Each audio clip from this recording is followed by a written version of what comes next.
Estamos no Setembro Amarelo, que é o mês da prevenção ao suicídio.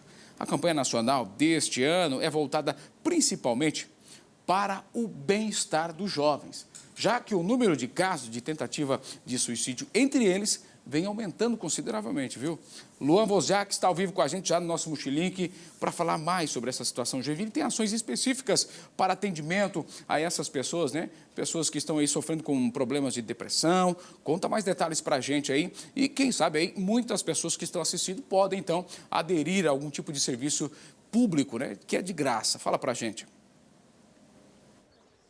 Com certeza, Elber. Uma dessas ações ocorre no dia 13 na Câmara de Vereadores. É uma palestra que começa às 7 horas da noite. Mas durante todo o mês de setembro tem ações aqui em Joinville. Quem vai passar mais detalhes para a gente é o Marlon Soares, que é médico psiquiatra. Marlon, muito boa tarde para você. Ações importantes e que vêm de encontro principalmente a esse aumento de casos de pessoas que tentam o suicídio, uma forma de prevenir esse tipo de ocorrência, né? Boa tarde. Boa tarde a todos. Então, nós estamos em uma ação, né, principalmente na conversa do dia 13, na Câmara de Vereadores, às 7 horas, uma conversa aberta a todo o público. O foco é a prevenção no suicídio.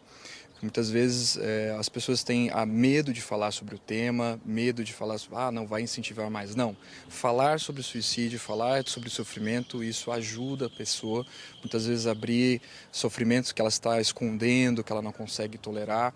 Então é importantíssimo ter essas ações. Vamos ter ações também nos CAPs, que são centros de atenção psicossocial, que são departamentos especializados no atendimento de transtornos mentais e sofrimento mental, ações de treinamento para os funcionários também, de como atender essa demanda, e, claro, diferentes ações em diferentes departamentos da Prefeitura. Doutor, qual que é o primeiro dos sintomas, se a gente pudesse elencar, de alguém que está num quadro desses? O principal sintoma começa com um sofrimento, e aí entra muitas vezes...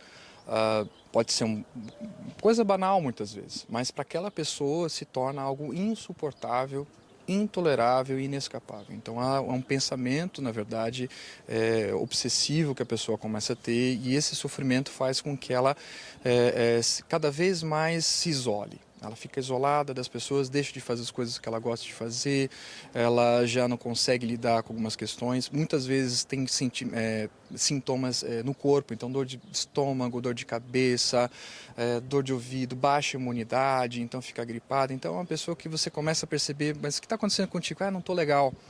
Não estou legal, aí vai crescendo, e aí entra muitas vezes no quadro do pensamento suicida. Pensamento, não ideação. Qual que é a diferença?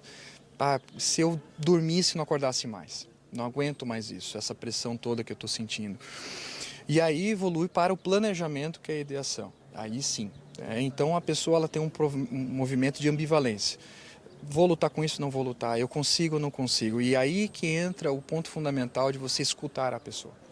Então, o que é escutar a pessoa? Você vê uma pessoa numa situação, olha, estou vendo que você está estranho, vamos sentar para conversar, o que você está sentindo? Não ter julgamento do que ela for falar, porque o maior medo de toda pessoa que tem, não vou falar isso que vai pensar que eu sou louco.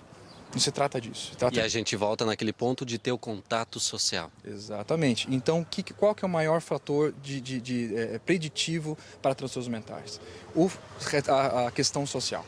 Então, uma pessoa que tem uma relação familiar empobrecida, ou com amigos, ou até mesmo de relações com outras pessoas.